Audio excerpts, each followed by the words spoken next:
तो ये आप लोग एग्ज़ाम दे चुके हैं प्री वाला, तो इसमें आप लोग भी देखे होंगे। और जो बीपीएससी जिस पैटर्न पर एग्ज़ाम लेता है ऑप्शनल का, सेम पैटर्न ऑडिट ऑफिसर वाला में भी रहेगा। क्लियर हो गया? बीपीएससी में जो ऑप्शनल में इकोनॉमी में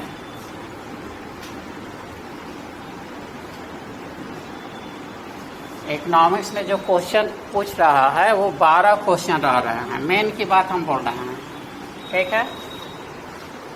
फर्स्ट पार्ट में 6 क्वेश्चन और सेकेंड पार्ट में 6 क्वेश्चन। ये फर्स्ट पार्ट जो आपका हो जाता है माइक्रो और मैक्रो का।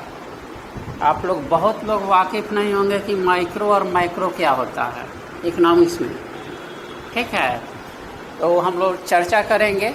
तो जो हमारा इकोनॉमिक्स का पेपर होगा उसमें 12 क्वेश्चन रहेंगे, और 12 क्वेश्चन जो रहेंगे ए और बी 2 पार्ट में बंटे रहेंगे। क्लियर हो गया? ए और बी। ए में भी 6 क्वेश्चन रहेगा और बी में भी 6 क्वेश्चन रहेगा। इसमें से आपको सॉल्व करना है 3 क्वेश्चन और यहाँ भी 3 क्वेश्चन। क्लियर हो गया? अब ये जो 3 क्वेश्चन करना है हमको, तो हम सिलेबस को किस टाइप से कवर करें कि हमारा वो 3 क्वेश्चन पकड़ाए।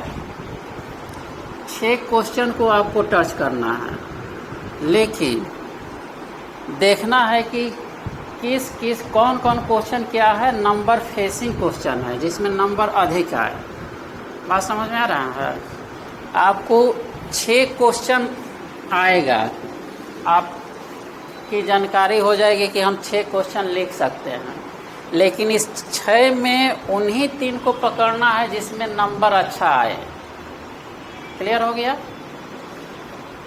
फिर यहाँ पर भी हमको वही चीज़ देखना है कि उस क्वेश्चन को हमको 3 को पकड़ना है जिसमें कि नंबर अच्छे आए। लड़कों के साथ क्या होता है कि मान लीजिए कि फर्स्ट पेपर में आपको 5 क्वेश्चन आ रहा है कि हम लिख देंगे, तो वहाँ पर वो ये डिसाइड नहीं कर पाते हैं कि किस क्वेश्चन में हमको अधिक नंबर उठेगा, उसको पहले लिखें। वो क्या करते हैं कि शुरू से लिखना शुरू कर देते हैं। तो ये गलती एग्जामिनेशन में नहीं होना चाहिए, क्योंकि 2-4 नंबर जो होता है ना सिलेक्शन में बहुत भारी पड़ जाता है। तो पहला हमारा विचार थॉट होता है कि जो क्वेश्चन हम जान रहे हैं उसमें नंबर फेजिंग क्वेश्चन कौन है उसको हम पहले पकड़ें। क्लियर हो गया? अब देखिए, ये जो फर्स्ट पार्ट आपका होता है जिसमें 6 क्वेश्चन आते हैं, इसमें माइक्रो और माइक्रो इकोनॉमिक्स और मैक्रो इकोनॉमिक्स,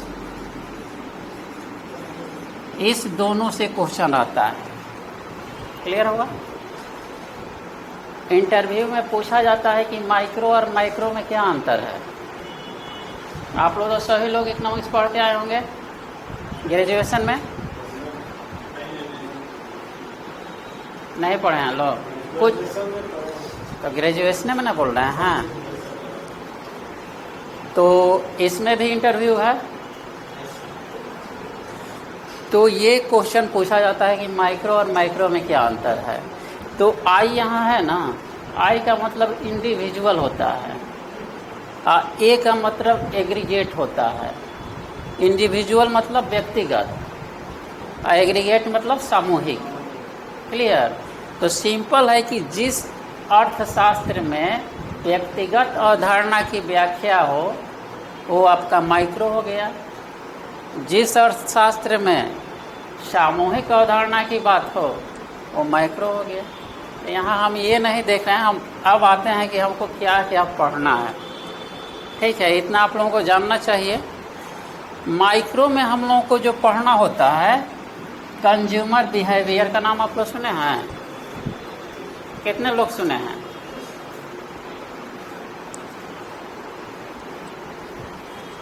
बहुत लोग नए होंगे। आप वो लोग सोच रहे होंगे कि ग्रेजुएशन किए लेकिन ये क्या क्या सर बता रहे हैं, सर से ऊपर जा रहा है। ठीक है नाम सुने हैं तो आप लोग ऑफिसर बनिएगा तो इतना नॉलेज होना चाहिए, ठीक। व्यष्टि का तो नाम सुने होंगे लोग, व्यष्टि अर्थशास्त्र और समष्टि अर्थशास्त्र।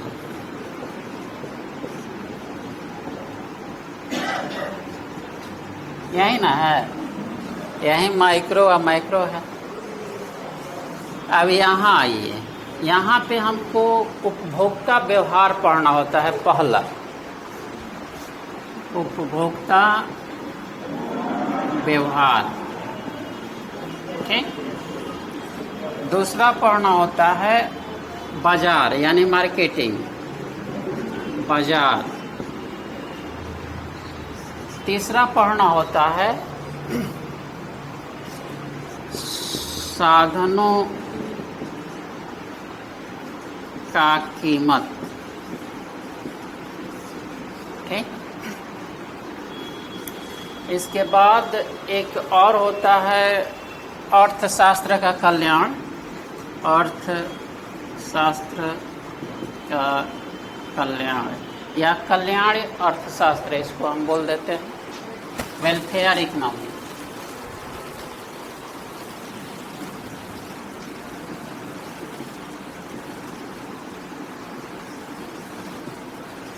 ठीक। इसके बाद पढ़ना होता है लागत और आय की अवधारणा, आय एवं लागत की अवधारणा। अब एक बात आप लोग समझ लीजिए, आप यदि व्यष्टि को पूरा कंप्लीट कर लिए तो आपका जो 3 क्वेश्चन फर्स्ट पार्ट में पूछता है तो वहीं से पकड़ा जाएगा। बात समझ में आ रही है? फर्स्ट पार्ट में हम क्या बोले थे कि 6 क्वेश्चन होता है ना, 6 में 3 को देना होता है आंसर। तो जो 3 क्वेश्चन हमारा पकड़ना होगा तो हम केवल इन्हीं चैप्टर को अच्छा से पढ़ लेंगे तो हमारा फर्स्ट पार्ट कंप्लीट हो जाएगा। क्लियर हुआ? अब इसमें उपभोक्ता व्यवहार में आप लोग पढ़े होंगे कि उपभोक्ता किस स्थिति में सबसे संतुलन की स्थिति में होता है या उपभोक्ता को किस परिस्थिति में सबसे ज़्यादा संतुष्टि मिलती है।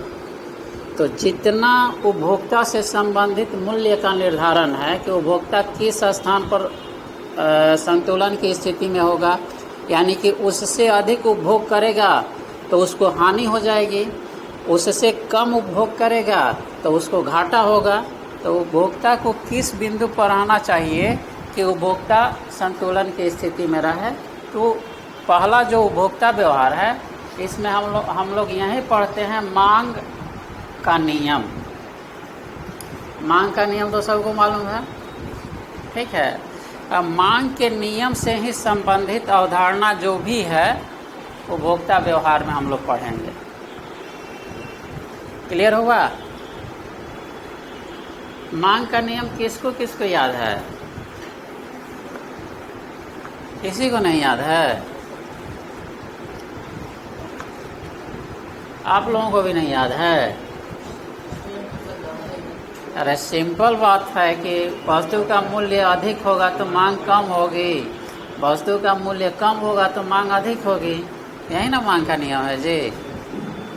मैंने पी वाइस वर्सा डिमांड होता है, प्राइस बढ़ेगा तो डिमांड घटेगा, प्राइस घटेगा तो डिमांड बढ़ेगा। तो इसमें मांग से संबंधित और उपयोगिता से संबंधित चीज़ों को हम लोगों को पढ़ना है। क्लियर हो गया? कि जब पढ़ाएंगे तो आप लोगों को एकदम क्लियर बैठते जाएगा दिमाग में। अभी केवल आप लोगों को आज हम बता दे रहे हैं कि कहाँ कहाँ से क्वेश्चन पूछता है, किस किस क्वेश्चन को हमको टच करना है कि जिसमें नंबर अधिक उठे। क्लियर हो गया? दूसरा है बाजार। बाजार के नाम से सब कोई वाकिफ़ है। तो बाज़ार किसको कहेंगे? जहाँ पर बिकने के लिए वस्तु उपलब्ध हो, जहाँ खरीदने के लिए उपभोक्ता मौजूद हो, जहाँ वस्तु का एक निश्चित कीमत दिया हुआ हो, एक सर्टेन टाइम भी दिया हुआ हो, तो उस स्थिति को हम लोग बाज़ार कहेंगे। और बाज़ार से क्या होता है कि एक क्वेश्चन निश्चित रहता है। क्लियर हो गया? बाज़ार से एक क्वेश्चन निश्चित रहेगा, एक क्वेश्चन उपभोक्ता व्यवहार से रहेगा। तो 2 क्वेश्चन यहाँ से आ गया आपका। क्लियर हुआ? अब बाज़ार में हम लोग, आप लोग बाज़ार में पढ़े होंगे लोग कि बाज़ार को 2 आधार पर डिवाइड किया जाता है। एक समय के आधार पर किया जाता है और एक संख्या के आधार पर किया जाता है। तो बीपीएससी जो क्वेश्चन उठाता है वो संख्या के आधार पर उठाता है। ठीक है? जैसे आप लोग पढ़े होंगे क्या, पूर्ण प्रतियोगिता, उसके बाद एकाधिकार, उसके बाद एकाधिकारात्मक, ये 3 है ना। इस 3 में से एक पूछ देता है। क्लियर हुआ? 3 ही हमको यहाँ पढ़ना है बाज़ार में नियम। एक पूर्ण प्रतियोगिता,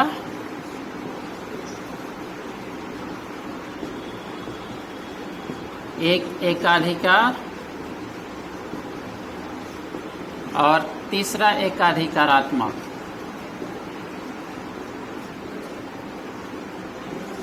ये 3 में से एक रहता है। ठीक? इसके अलावा एक और इसमें होता है उदासीनता वक्र। उदासीनता वक्र, इस 3 से सवाल पक्का रहता है। उपभोक्ता व्यवहार, उदासीनता वक्र और बाज़ार से। तो हमको क्या करना है कि इस 3 को पहले ऐसे पढ़ना है कि दिमाग पर हमेशा ये रह जाए। बात समझ में आ रही है? एग्ज़ाम में जाए तो लिखना शुरू कर दे, सोचने की ज़रूरत ना पड़े।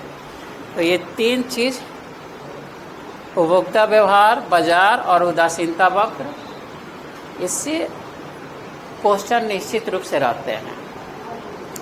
और यहाँ से जो क्वेश्चन टच किया जाता है वो नंबर फेसिंग क्वेश्चन होता है। उसमें नंबर आते हैं, उसमें आपको बात बनाने की ज़रूरत नहीं है।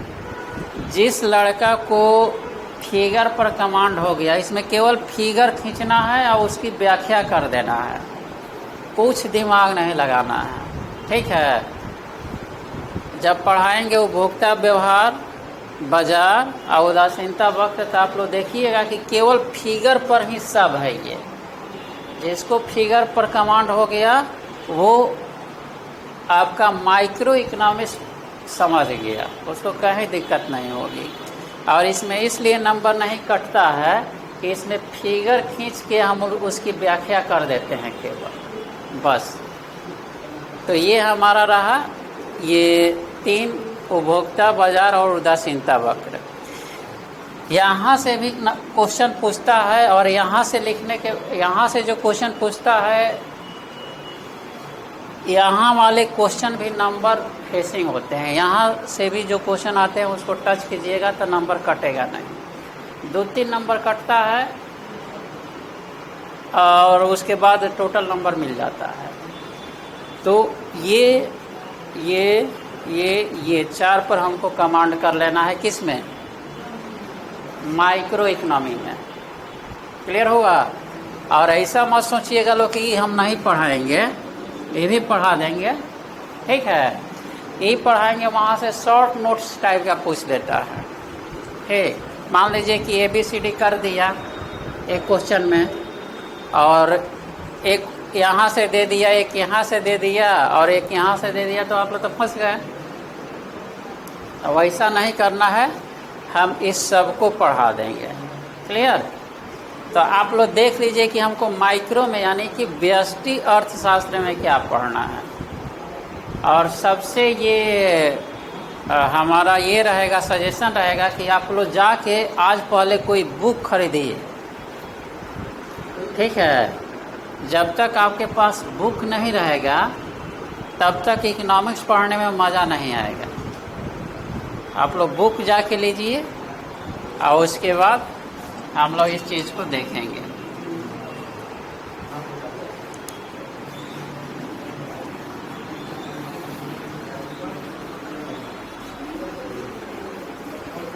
अब हम देखते हैं समष्टि में हमको क्या पढ़ना है।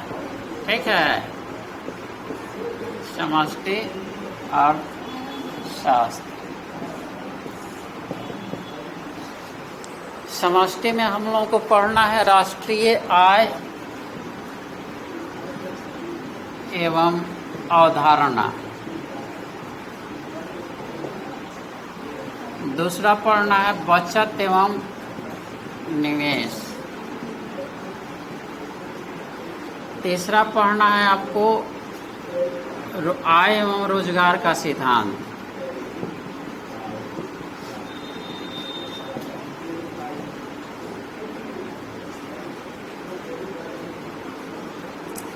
चौथा पढ़ना है आपको केंद्रीय बैंक।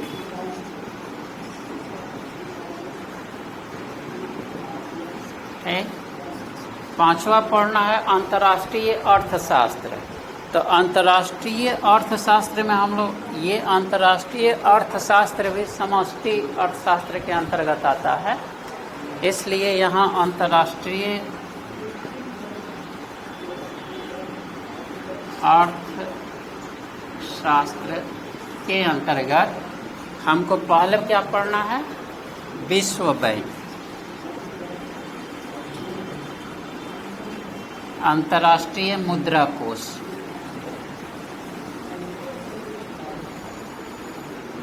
मुद्रा कोष। इसके बाद इसी में पढ़ना है अंतर्राष्ट्रीय व्यापार का सिद्धांत, अंतर्राष्ट्रीय व्यापार का सिद्धांत।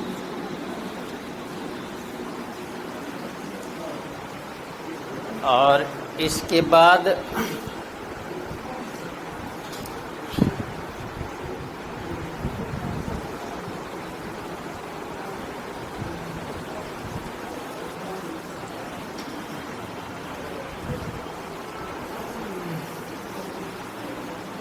अब यहाँ पे हम देखिए कहाँ से क्वेश्चन आता है। ठीक है, यहाँ से फिक्स क्वेश्चन है, एक क्वेश्चन रहना ही रहना है। जैसे वहाँ बाजार से उपभोक्ता व्यवहार और उदासीनता वक्र से फिक्स है ना, वैसे ही यहाँ इससे फिक्स है। क्वेश्चन पूछ देता है कि राष्ट्रीय आय क्या है, इसकी अवधारणा की व्याख्या करें। फिर पूछ देगा कि राष्ट्रीय आय क्या है, कितने प्रकार से मापे जाते हैं, इसकी व्याख्या करें। फिर पूछ देगा कि राष्ट्रीय आय क्या है, विकासशील देशों में राष्ट्रीय आय मापने में क्या क्या कठिनाइयाँ उत्पन्न होती है, उसकी चर्चा करें। ठीक है, फिर यहाँ से क्वेश्चन बहुत घुमाएगा तो पूछेगा कि राष्ट्रीय आय और कल्याण में क्या संबंध है। कल्याण समझ रहे हैं लो ना, जैसे राष्ट्रीय आय बढ़ेगा तो निश्चित रूप से हमारा कल्याण बढ़ेगा।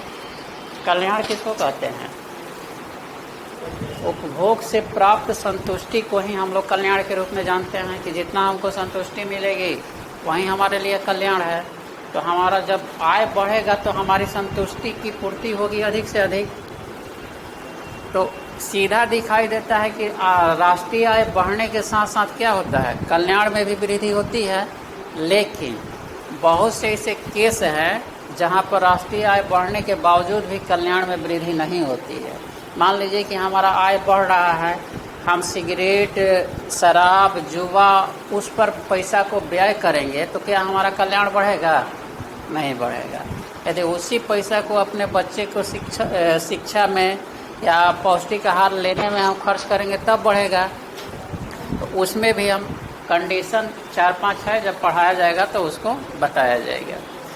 बचत और निवेश से कभी कभी पूछता है, यहाँ से फिक्स है।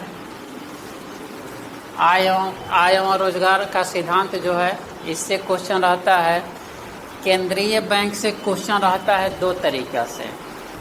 केंद्रीय बैंक को परिभाषित करें, इसके कार्यों की व्याख्या करें। क्लियर। दूसरा रहेगा कि भारत में केंद्रीय बैंक द्वारा उठाए गए मौद्रिक नीति की व्याख्या करें। समझ में बात आ रही है? तो यहाँ केंद्रीय बैंक से सवाल रहता है। केंद्रीय बैंक यानी इसको किससे जोड़ते हैं हम? मौद्रिक नीति से। मौद्रिक नीति कौन जारी करता है? आरबीआई। तो केंद्रीय बैंक से मौद्रिक नीति या मौद्रिक नीति से केंद्रीय बैंक, किसी तरह ये क्वेश्चन रहेगा। और इसी के परिप्रेक्ष्य में आप लोग पढ़िएगा वित्त अर्थशास्त्र। एक आप लोगों को पढ़ना है फाइनेंस इकोनॉमी। ठीक। तो इसमें हमको दो ही चीज़ पर फोकस करना है। टैक्सेशन माने कर, कर की परिभाषा, कर का प्रकार, कर का इफेक्ट माने समाज पर कर का इफेक्ट कैसे पड़ता है। अगर अधिक गरीब पर अधिक कर लगा के उसको अमीरों को दें या अमीरों पर अधिक कर लगा के गरीबों पर दें, तो इस टाइप का जो इफेक्ट पड़ता है ना, उसी की हम चर्चा करेंगे कर में। माने टैक्सेशन क्या है, टाइप ऑफ टैक्सेशन और इम्पैक्ट ऑफ टैक्सेशन, ये कर में हम लोग पढ़ेंगे। और दूसरा इसमें हम लोग को पढ़ना होता है राजकोषीय नीति। राजकोषीय नीति। अब यहाँ समझ आइए, राजकोषीय नीति या मौद्रिक नीति, दोनों में से एक पूछेगा ही पूछेगा, चाहे जो पूछे। बात समझ में आ रही है? और दूसरा यहाँ देखिए कि विश्व बैंक या अंतर्राष्ट्रीय मुद्रा कोष से सवाल रहेगा ही रहे। इसको पूछेगा तो इसको छोड़ेगा, इससे पूछेगा तो इसको छोड़ेगा। क्लियर हुआ? तो आप लोगों के सामने एकदम झलकने लगा ना कि क्वेश्चन कहाँ कहाँ से पूछ रहा है, किसको हमको टच करना है। तो इस टाइप से हम लोग इसका तैयारी कर लेंगे। ये हम केवल 3 क्वेश्चन के लिए बताए हैं अभी, जब हमारा पार्ट ए है। 6 क्वेश्चन उसमें रहता है ना, तो 6 में से आपको 3 को ना लिखना है। तो वो आप पे डिपेंड करता है कि आप किस को अच्छा से तैयारी करते हैं। आप पे डिपेंड करता है कि इसमें नंबर उठाने वाला क्वेश्चन कौन सा रहेगा। तो ये लिखना। क्लियर हो गया? अब आइए,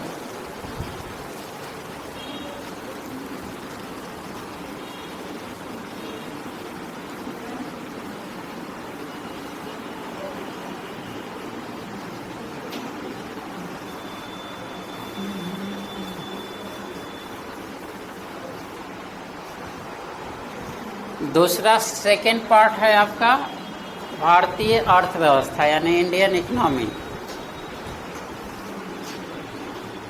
इंडियन इकोनॉमी। इसमें भी कितना क्वेश्चन रहेंगे? 6 में से आपको 3 को लिखना है। बहुत आसान कर दिया। पहले इकोनॉमिक्स का पेपर बहुत हार्ड होता था, अब बहुत आसान कर दिया। और इतना आसान कर दिया कि 300 में आप लोग अगर 6 क्वेश्चन को टच कर दिए, उससे भटक कर नहीं, बल्कि जो क्वेश्चन कर रहा है उसके अकॉर्डिंग ही आंसर लिख दीजिएगा लो, तो आप लोगों को 200 से कम नंबर नहीं आएगा। 180 से 200 के बीच में निश्चित नंबर आएगा। लेकिन लड़का करता क्या है कि उस टाइप से करता ही नहीं है। जो क्वेश्चन पूछा है उससे हट के आंसर लिख देता है और आके बोलता है कि हम लिख दिए, इसलिए नंबर नहीं आते हैं।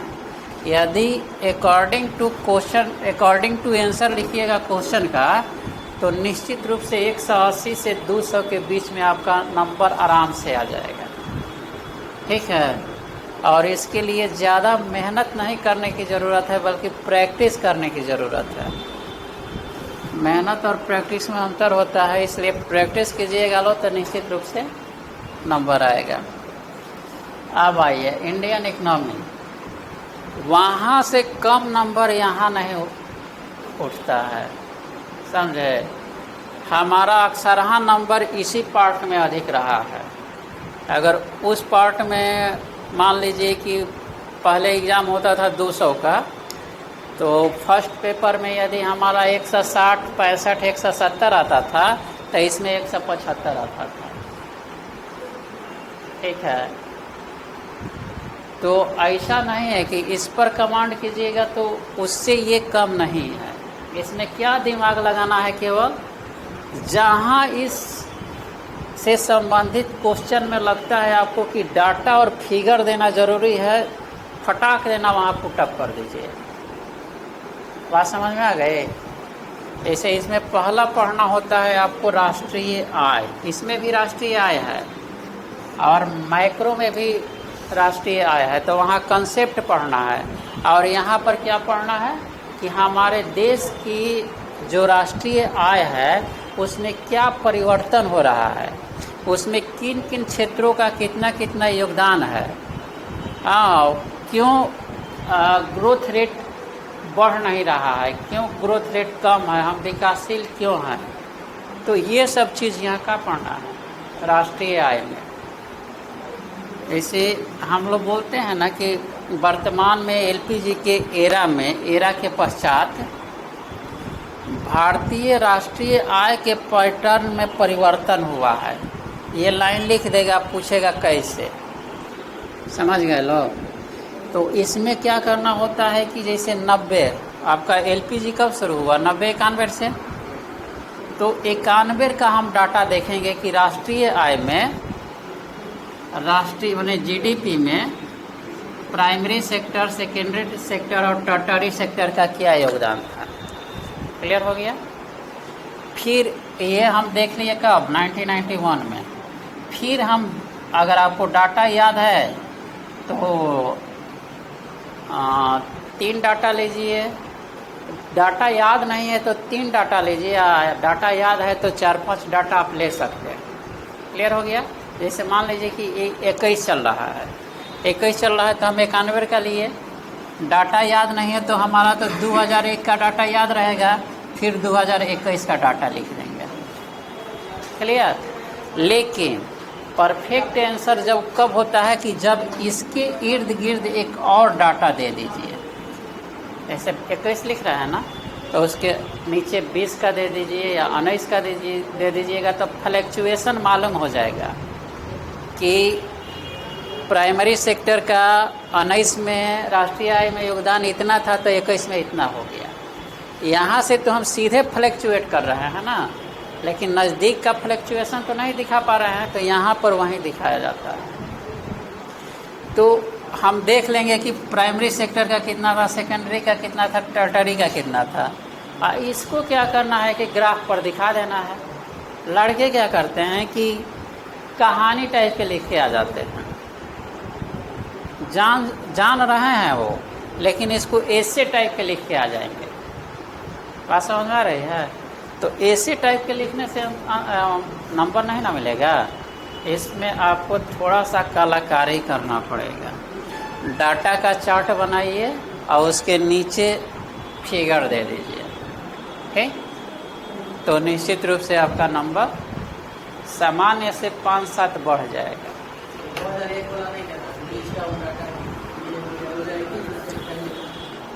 हाँ, जैसे उतना डाटा याद नहीं ना रहता है, तो कोशिश करना चाहिए कि जब से पूछ रहा है इनिशियल का डाटा, एक बीच का डाटा और लास्ट ईयर जो है उसका 2 डाटा वो हम दे दें। आप लोग एग्जामिनेशन की जब मेंस आएगा ना, तो ऐसे पढ़िएगा लो तो ऑटोमेटिक डाटा ही डाटा दिमाग पर दौड़ता है, समझे? जब इंडियन इकोनॉमी पढ़िएगा तो डाटा दौड़ने लगेगा। तो इससे इस टाइप से क्वेश्चन पूछता है। दूसरा हमको पढ़ना है कृषि, एग्रीकल्चर, ठीक? तो एग्रीकल्चर से 2 क्वेश्चन रहते हैं, ठीक है?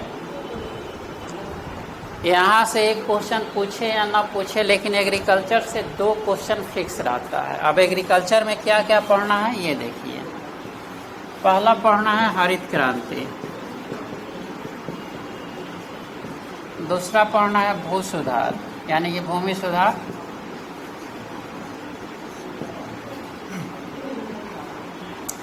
तीसरा पढ़ना है उत्पादक एवं उत्पादकता। ठीक है, उत्पादन एवं उत्पादकता।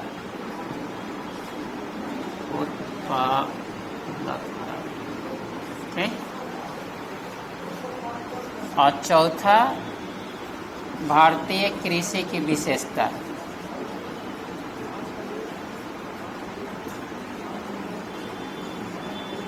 इतना ही पढ़ना है। इतना ही में से आपका 2 क्वेश्चन रहेगा। ठीक है, तो सेकंड पेपर में आपका 3 ना क्वेश्चन लिखना है जी।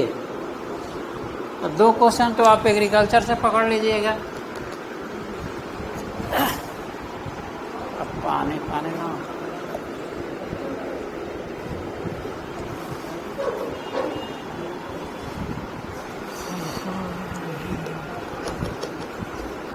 और इस टाइप का जो स्पेशल एग्ज़ाम होता है ना, उसमें क्या होता है कि इकोनॉमिक्स के ही लड़के 95% आते हैं। 95% इकोनॉमिक्स के ही लड़कों का सिलेक्शन होता है। समझ रहे हैं लोग? बस थोड़ा सा मेहनत करने की ज़रूरत होती है।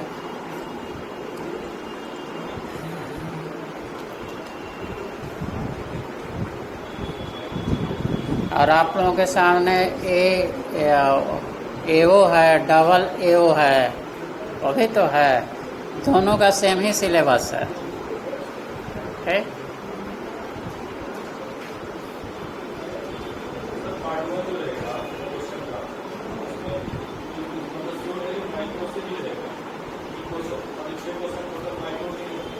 माइक्रो और माइक्रो दोनों से 6 क्वेश्चन रहेगा। हाँ, दोनों से मिला के 6 क्वेश्चन रहेगा।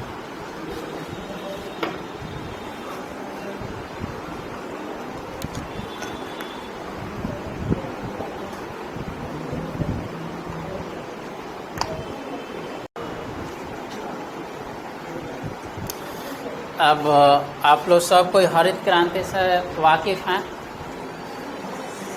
आप लोग वाकिफ़ हैं, लेकिन अगर पूछ दे कि हरित क्रांति क्या है, कोई नहीं बोल पाएगा। आप लोग समझ रहे हैं लेकिन बोल नहीं पाइएगा। ठीक है। भूमि सुधार, इसे हरित क्रांति से क्वेश्चन आता है कि हरित क्रांति, भारत में हरित क्रांति के योगदान की व्याख्या करें, कहाँ तक ये सफल है और इसमें क्या क्या कमजोरियाँ झलकती है।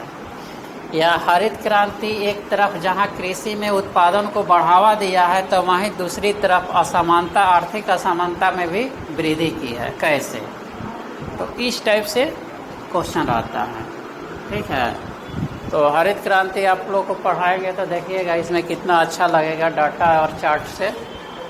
फिर भूमि सुधार वैसे ही है कि भू सुधार क्या है, भारत में भू सुधार के लिए क्या क्या प्रणालियाँ अपनाई गई, कहाँ तक ये सफल हुआ।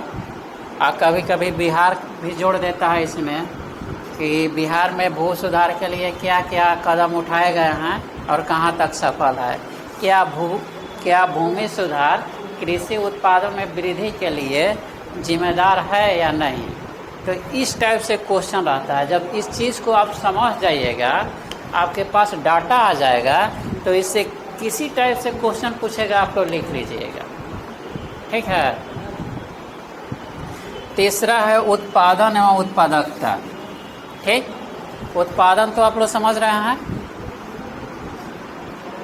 उत्पादकता क्या होता है कृषि में? सिंपल ही सब चीज़। हाँ बोलिए।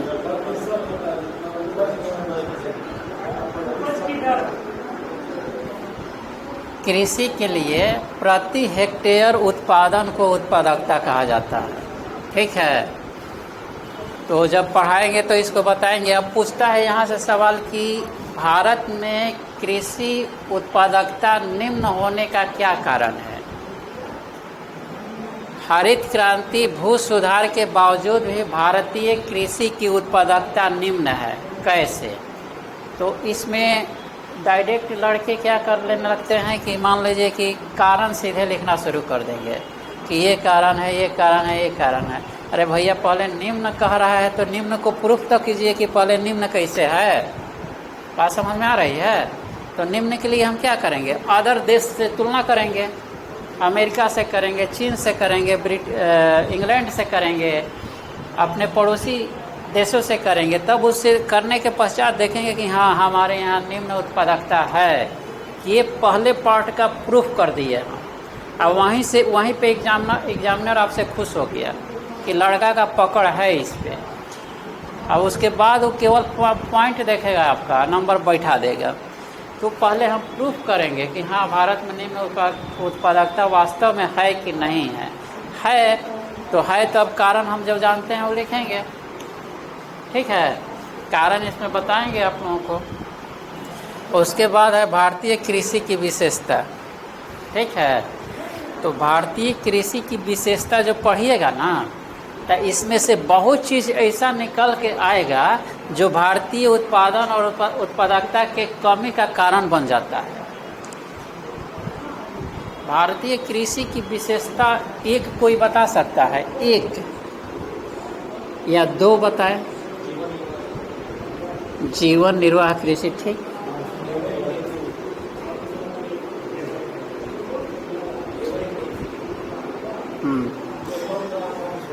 हाँ, एक हम बताते हैं, मानसून पर निर्भरता।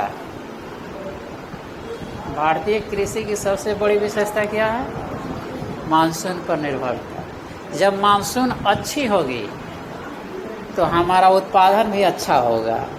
मानसून अगर खराब है तो उत्पादन भी खराब हो गया। क्लियर? आप लोग भी जो बोले वो अच्छा था। तो हम उत्पादकता को जो निम्न कारण बताएंगे उसको 3 भाग में बांट के बताएंगे। यहाँ पे हमारे यहाँ कहने का मतलब कि एक दूसरे से ये रिलेटेड है बहुत हद तक, तो ये दोनों उसी से ये हो जाएगा। तो ये आपको कृषि में पढ़ना है। इसके बाद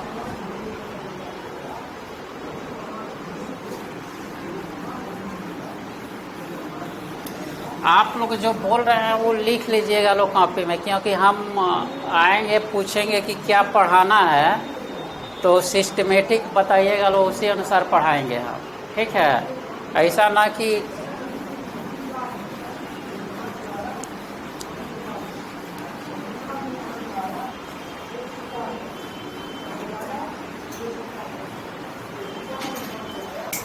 इसके बाद कृषि हो गया। तीसरा हम लोगों को इसमें पढ़ना होता है गरीबी एवं बेरोजगारी। ठीक है, गरीबी और बेरोजगारी। अब यहाँ से भी एक क्वेश्चन आता है, ठीक, कि तो गरीबी से रहेगा और नहीं तो बेरोजगारी से रहेगा। तो आप लोग जीएस में भी गरीबी बेरोजगारी पढ़ते हैं, लेकिन जो जीएस का गरीबी बेरोजगारी है उससे थोड़ा आपको इसमें हट के लिखना होता है, थोड़ा मटेरियल देना होता है। इसलिए गरीबी और बेरोजगारी को हम लोग देखेंगे। और इसके बाद है आपका व्यापार, अंतर्राष्ट्रीय व्यापार। अंतर्राष्ट्रीय व्यापार, ठीक है।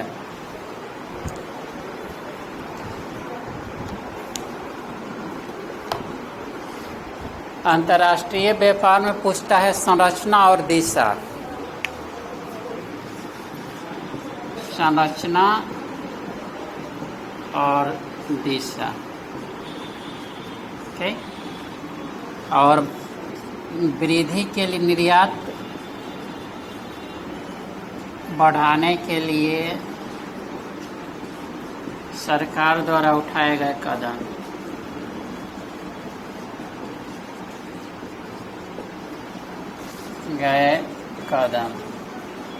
और व्यापार नीति, ये क्वेश्चन यहाँ से रहता है अंतर्राष्ट्रीय व्यापार से। संरचना के मतलब होता है कि आपके आयात और निर्यात में कौन कौन वस्तुएं शामिल है और कितने कितने मात्रा में, यानी कितने कितने परसेंटेज में शामिल है। मान लीजिए भारत निर्यात 20 वस्तुओं को करता है, तब 20 में किस वस्तु का कितना परसेंट योगदान है वो संरचना में देखेंगे। और दिशा में देखते हैं कि भारत किस देश को कितना व्यापार, किस देश के साथ भारत का कितना व्यापार है, यानी कि आयात कितना है और निर्यात कितना है। तो ये दिशा में देखते हैं और वो संरचना में देखते हैं। तो इसके बाद निर्यात बढ़ाने के लिए सरकार द्वारा उठाए गए कदम भी पूछ देता है कि भारत सरकार द्वारा निर्यात बढ़ाने के लिए कौन कौन से कदम उठाए गए हैं। और बहुत थोड़ा आगे की सोचता है तो कभी कभी व्यापार नीति भी पूछ देता है। तो ये इतना ही हम लोगों को पढ़ना है, इससे ज़्यादा नहीं पढ़ना है। और इसमें भी टारगेट उस पर हम रखेंगे जिससे क्वेश्चन पूछता है और जहाँ से हम लोग अच्छे मार्क्स ले सकें। ठीक है।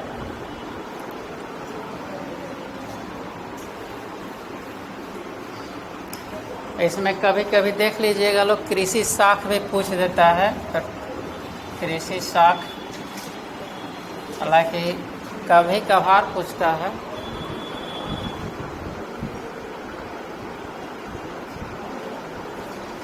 इतना हम लोगों को पढ़ना है। ठीक है।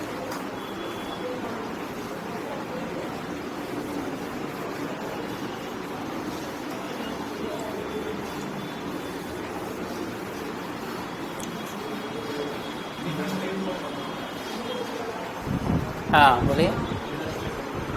हाँ, उद्योग एगो छूट रहा था, एकदम सही बोले। हाँ, उद्योग छूट रहा था फर्स्ट सेकंड पेपर में। उद्योग भी आप लोग लिख लीजिएगा। उद्योग नहीं बल्कि औद्योगिक नीति, औद्योगिक नीति पूछता है, नीति। ठीक है। इसमें हम लोगों को 1948, 1956, 1977, 1980, 1991 की औद्योगिक नीति पढ़ना होता है। औद्योगिक नीति। ठीक। और इसमें भी यहीं से सवाल करता है, 91 की नीति, यानी कि एलपीजी से सवाल करता है। एलपीजी से ही सवाल करता है।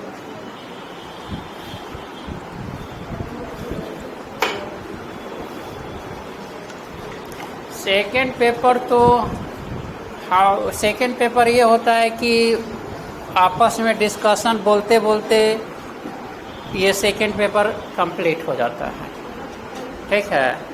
सेकेंड पेपर में कोई टेंशन नहीं लेना है। ऐसे जिस सेकेंड पेपर पढ़ाएंगे तो देखिएगा लोग क्लास में ही आप लोगों का 90% कंप्लीट हो जाएगा। और फर्स्ट पार्ट में घर पे जाके थोड़ा आप लोगों को मेहनत करना पड़ेगा।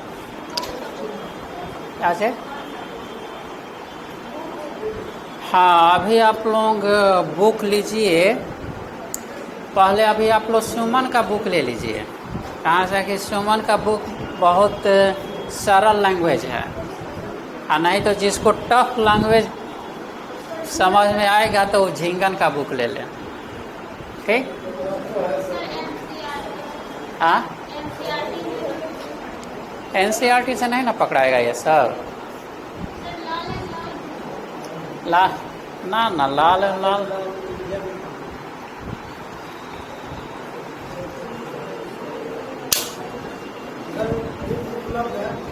कौन?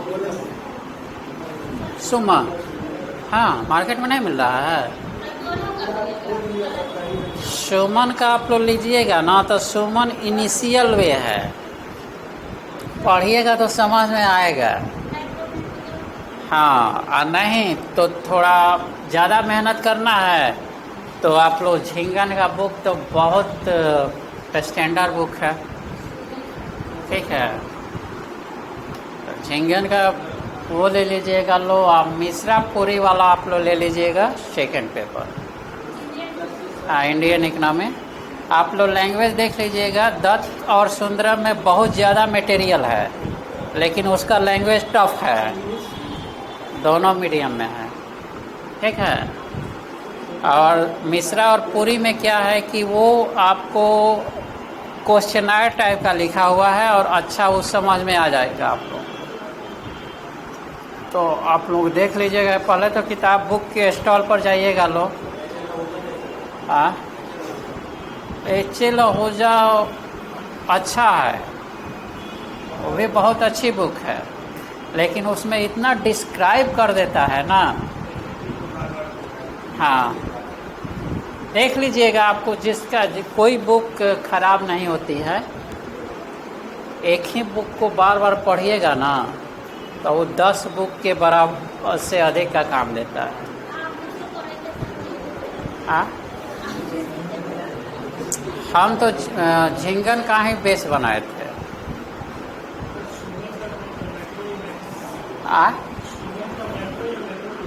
ह्यूमन का माइक्रो अच्छा है, माइक्रो में ही आप लोगों को दिक्कत है समझने में, मैक्रो तो समझाने में दिक्कत नहीं है। माइक्रो में आप लोगों को पढ़ना होगा, जो नहीं बताया कि मांग का नियम, पूर्ति का नियम, उदासीनता वक्र क्या है, उपयोगिता क्या है, सीमांत उपयोगिता क्या है, कुल उपयोगिता क्या है, तो ये सब वहाँ अच्छा मिल जाएगा आपको, और तब हमको पढ़ाने में दिक्कत नहीं होगी। जो पढ़ाएंगे आप लोगों को समझ में आने लगेगा कि हाँ ये चीज़ है, समझे। तो सुमन से ये फ़ायदा है।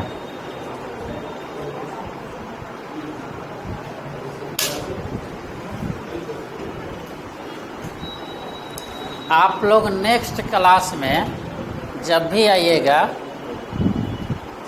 जब भी क्या संडे को लगभग इसी टाइम क्लास लेंगे, और मंडे को सुबह में भी 6 या 7 बजे से 2-2.5 घंटा ले लेंगे, ठीक है।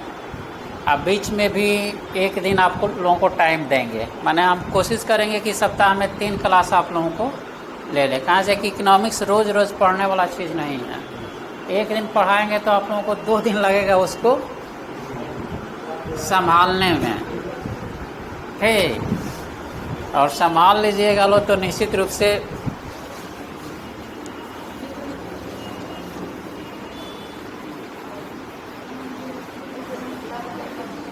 आप लोग जब नेक्स्ट क्लास में आइएगा तो राष्ट्रीय आय पढ़ के आइएगा लो,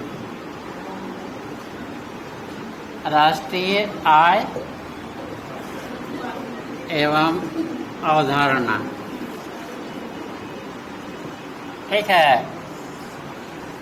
हम हल्का इस पर ब्रीफ आज कर देते हैं, जब आप लोग पढ़ के आइएगा ना उस दिन इस पर हम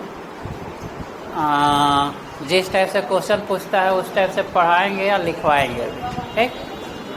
आप लोग बात मत कीजिए, ठीक है। संडे को तो पक्का होगा, बीच में हम बता देंगे कि कब टाइम हम आप लोगों को, जैसे मान लीजिए कि आज क्लास होगा तो आज सुबह में ही आप लोगों को इन्फॉर्मेशन चल जाएगा, ठीक है। राष्ट्रीय आय और अवधारणा में आप लोगों को क्या पढ़ के आना है, पहले पढ़ना है राष्ट्रीय आय क्या है, ठीक। तो राष्ट्रीय आय कोई एक आदमी सिंपल परिभाषा दे सकता है? नहीं। सिंपल बात जान लीजिए लोग कि हाँ बोलिए, कहाँ हो जाएगा।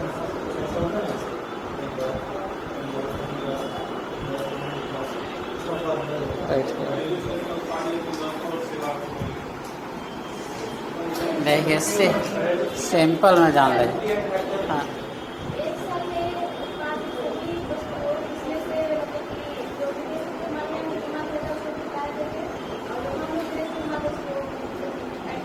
ठीक है। देखिए सिंपल क्या है, सही आप लोग बोल रहे हैं। किसी एक वर्ष में किसी देश के अंदर उत्पादित अंतिम वस्तुओं एवं सेवाओं का मौद्रिक मूल्य जिसमें विदेशों से शुद्ध आय सम्मिलित हो वो राष्ट्रीय आय कहलाता है, ठीक है। आप लोग जो तोड़ के कुछ इधर बोले वो एक में आ गया ना, हम वो बता देंगे आपको, जब अवधारणा पढ़ाएंगे ना तो उसमें सब क्लियर हो जाएगा आपका। तो पहले तो हम राष्ट्रीय आय पढ़ेंगे कि क्या चीज़ है, ठीक है। आप लोग बात मत कीजिए, बात कीजिएगा तो हम पढ़ाना छोड़ देंगे। राष्ट्रीय आय क्या है, इसमें आपको मार्शल, पेगो और फिशर, इस तीन की परिभाषा रट लेना है, चाहे जैसे आप लोग रटिए। और समझ में आ रही है, और बहुत आसान है। मार्शल क्या कहता है कि किसी देश के अंदर उसके प्राकृतिक साधनों पर भौतिक या अभौतिक वस्तुएं क्रियाशील होकर जो एक वर्ष में शुद्ध आय उत्पन्न करती है और जिसमें सभी सेवाएं सम्मिलित होती है, वो मार्शल कहता है कि राष्ट्रीय आय है। पेगो कहता है कि राष्ट्रीय आय समाज की वस्तुपूरक आय का वह भाग है जिसे हम मुद्रा में माप सकते हैं और जिसमें विदेशों से प्राप्त सभी आय शामिल हो। फिशर कहता है कि राष्ट्रीय आय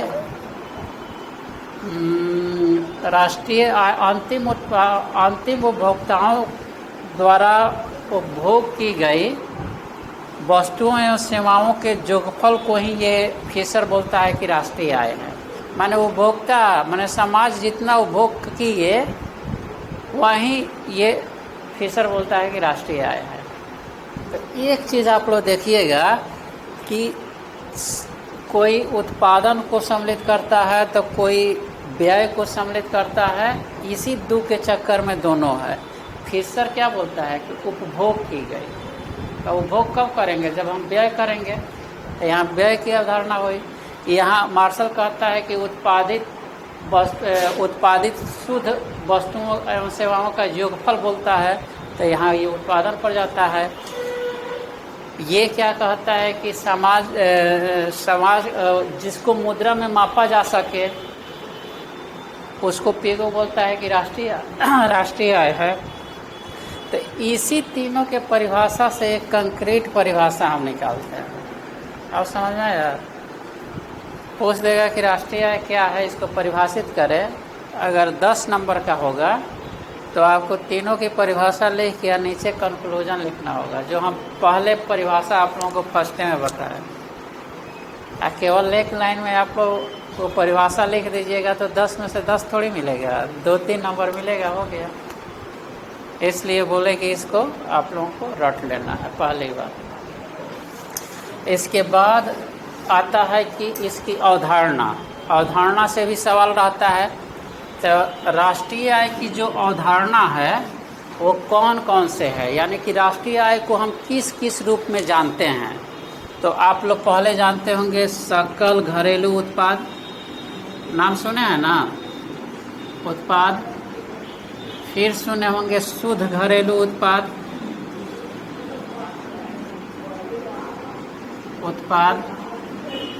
फिर सुने होंगे सकल राष्ट्रीय आय, फिर आप वो सुने होंगे शुद्ध राष्ट्रीय आय।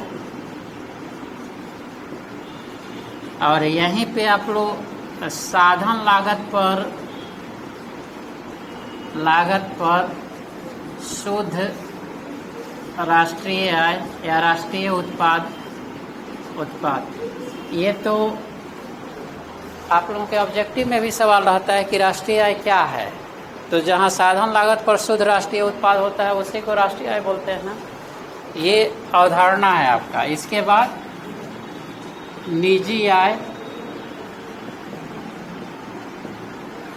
वैयक्तिक आय, उसके बाद प्रति व्यक्ति आय,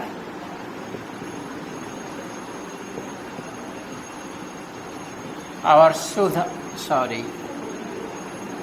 वास्तविक आय। ये इसका कंसेप्ट है, यानी कि अवधारणा है। इसके विषय में हमको जानना है। आप लोग देखिएगा कि हर एग्जाम में लगभग इसमें से 2 को पूछ देता है। बीपीएससी का क्वेश्चन उठा के देखिएगा लो, इसमें से दो को पूछ देगा कि इसको परिभाषित कीजिए। व्यक्तिगत आय को पूछ देगा, शुद्ध राष्ट्रीय उत्पाद को पूछ देगा, सकल घरेलू आय को पूछ देगा। दो उठा के दे देता है 10 नंबर के लिए। अब बताइए, परिभाषा जानते हैं, जहाँ इसका न्यूमेरिकल फार्मूला है उसको डाल दीजिएगा तो नंबर कटेगा? हाँ, नहीं कटेगा। ठीक, तो ये चीज़ आप लोग कम से कम 1-2 बार अपने नज़र से दौड़ा के आइएगा लो ना, तो पढ़ाने में मज़ा आएगा। नहीं तो क्या होगा कि पता चलेगा कि हम पढ़ा दिए, आप लोगों के समझ में कुछ आया ही नहीं, तो फिर मज़ा नहीं आएगा। इसके बाद देखिए, चलिए इसके बाद हमको क्या देखना है? राष्ट्रीय आय को के मापने की विधि। ठीक, राष्ट्रीय आय को मापने की विधि। राष्ट्रीय आय को जनरली आप लोग पढ़े होंगे कि 3 प्रकार से मापा जाता है, लेकिन हम यहाँ 4 प्रकार से बताएंगे। ठीक है, पहला होता है उत्पाद विधि,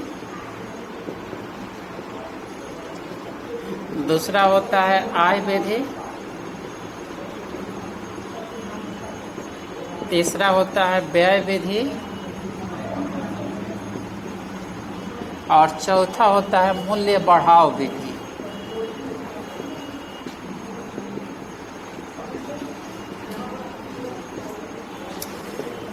इस 4 में से एक पूछ देता है, और ये पूछता है आपको 20 से 25 नंबर का। ठीक, और बहुत आसान है। तो राष्ट्रीय आय को मापने की ये विधि हो गया।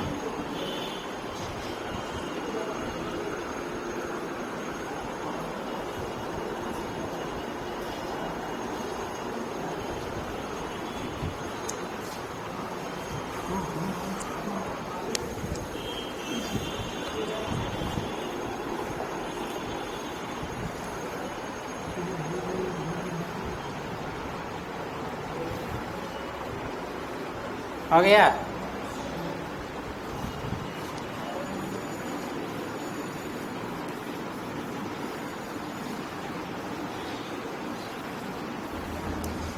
इसके बाद इसमें हम लोग देखते हैं कि पूछ देता है कि भारत जैसे विकासशील देशों में राष्ट्रीय आय मापने में कौन कौन सी दिक्कतें या कठिनाइयाँ आती हैं।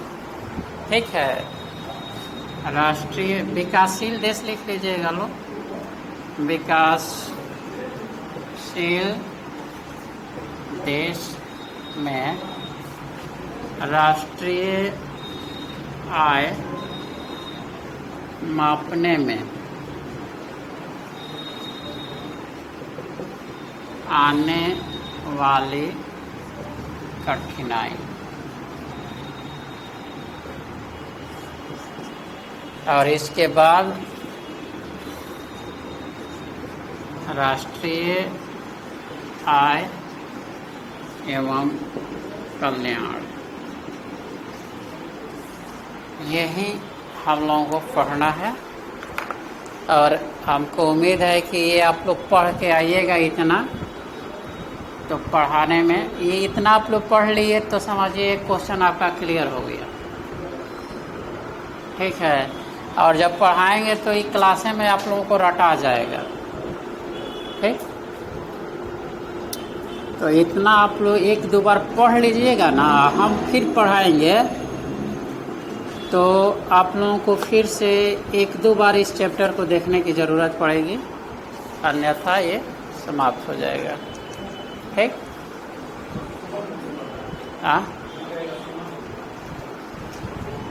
सुमान, सुमन के इसलिए बोले कि जैसे सुमन में इतना चीज़ नहीं देगा, समझ रहे हैं ना।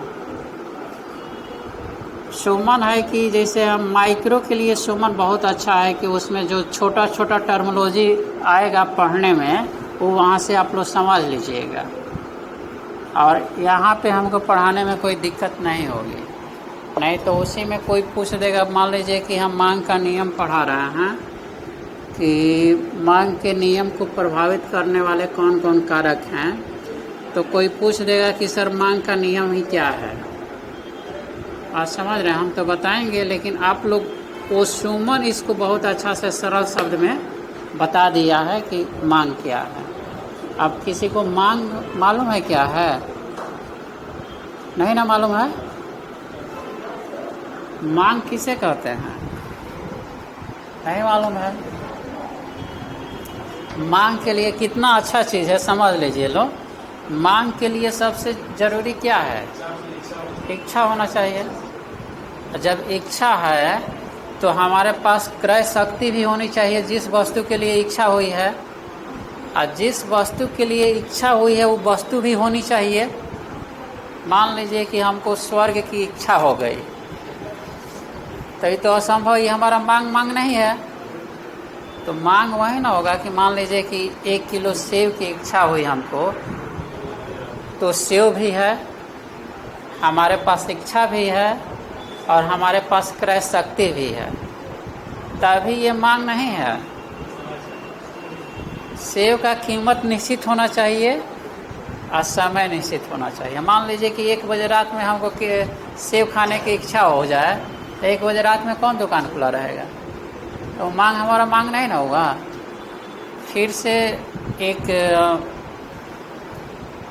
मान लीजिए कि कंजूस व्यक्ति हो, उसके पास पैसा भी है, वस्तु पैसा भी है, इच्छा भी है, वस्तु की कीमत भी दी हुई है, वस्तु भी है, निश्चित समय भी है, सब कुछ होते हुए भी वो खर्च नहीं कर सकता है, क्रय शक्ति को वो व्यय नहीं कर सकता है। उस स्थिति में भी उसकी मांग नहीं कही जाएगी। क्लियर हो गया?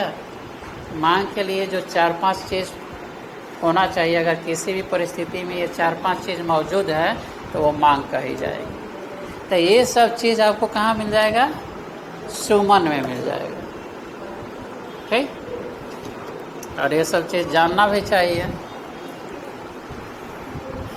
तो आप लोग पढ़ के आइएगा, तब पढ़ाया जाएगा क्या?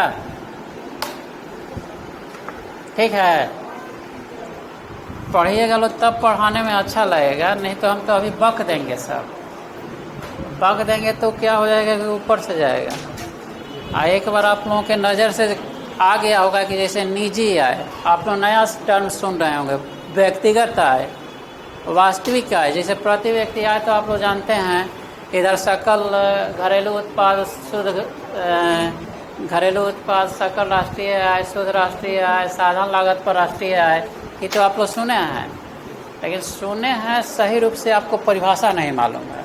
तो इसी चीज़ को आप लोगों को एक बार देख लेना है। ठीक है, और उस चीज़ को हम यहाँ बताएंगे। ठीक, तो नेक्स्ट क्लास में आप लोगों का ये चैप्टर पूरा समाप्त हो जाएगा। चैप्टर समाप्त होने के बाद हम क्वेश्चन लिखेंगे, आप लोगों को लिख के लाना होगा। ठीक है, हम पढ़ा देंगे और क्वेश्चन हम लिख देंगे, आप लोग घर से लिख के लाइएगा। देखा जाएगा कि क्या आप लोग, ये नहीं कि पढ़ाए हैं और जाके छाप देना है, अपने मन से उसको लैंग्वेज में लिखना होगा कि क्या आप लोगों में परिवर्तन होगा। इतना आप लोग कवर कर लीजिएगा। उसके बाद नेक्स्ट क्लास में ऐसा करेंगे कि एक इससे लेंगे तो एक इंडियन इकोनॉमी से लेंगे।